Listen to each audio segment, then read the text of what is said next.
The default theory states that all knowledge can be discovered and exist by default.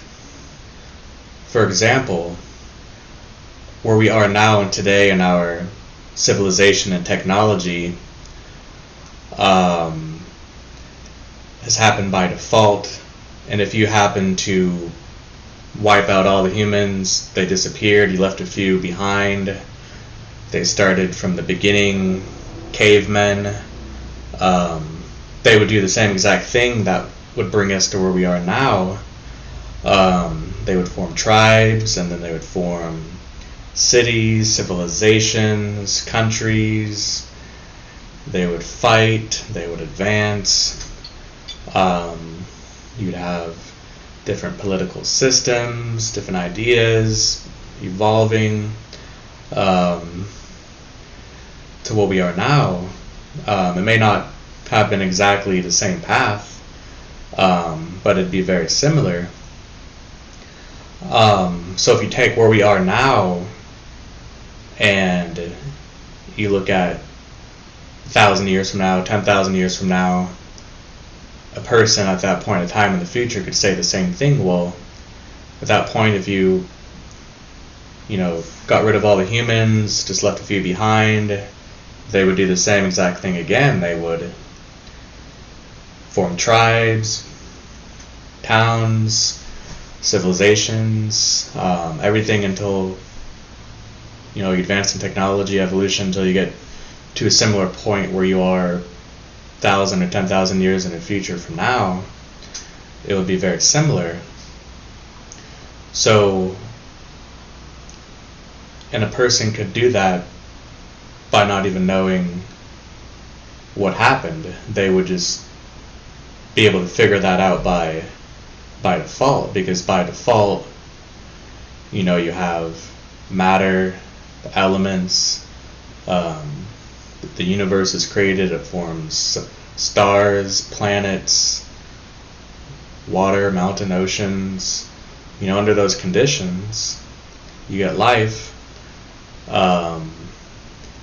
and you can just extrapolate where you are now and determine what will happen in the future. So if you look at what happened from the very beginning of time, life forms, very simple organisms, and they evolve more complex, they get smarter and smarter. You have humans have become smarter, our brains have advanced rapidly in the last couple thousand years, and we're living longer. So if you extrapolate time to infinity, then eventually you become immortal, figure out a way to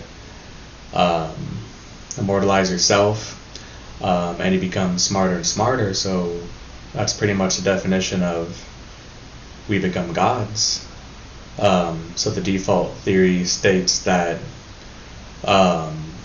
we will eventually default into immortal gods. And if it doesn't happen to you in your life, it'll happen to people in the future. But it will eventually happen to you too, because when you die, quantum science can explain reincarnation, because if you exist once, there's a probability that you existed, mathematically proven. If a probability, any situation can be explained in a mathematical equation.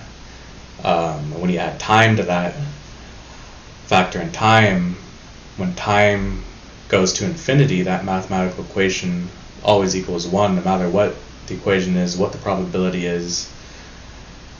And that means 1 is 100% chance it will happen when time is infinity. And it's obvious that time is infinite. So what that means is that we will be created an infinite amount of times, infinite universes, the infinite universe theory, multi-universe theory. You'll just keep on looping, getting reborn, new lives, till you end up in the universe where they have the technology to make you immortal, and that's where you will achieve continuous consciousness that does not end. Whether you can choose to end it or not, or something else could end your immortality through some sort of war or destruction, but there could be technologies to duplicate yourself, so one of you is destroyed, but then you're quantumly entangled to another source somewhere else, so you can never be destroyed. And if you somehow get destroyed, then you just, go through the same process again. New universes are created, you're reborn, and it keeps on iterating until you get it right, until you're immortal forever. And the default theory can be used to find all knowledge, to extrapolate all knowledge, because everything happens by default. Well, thank you for watching my video. Stay tuned for more videos, and please subscribe. Have a great day.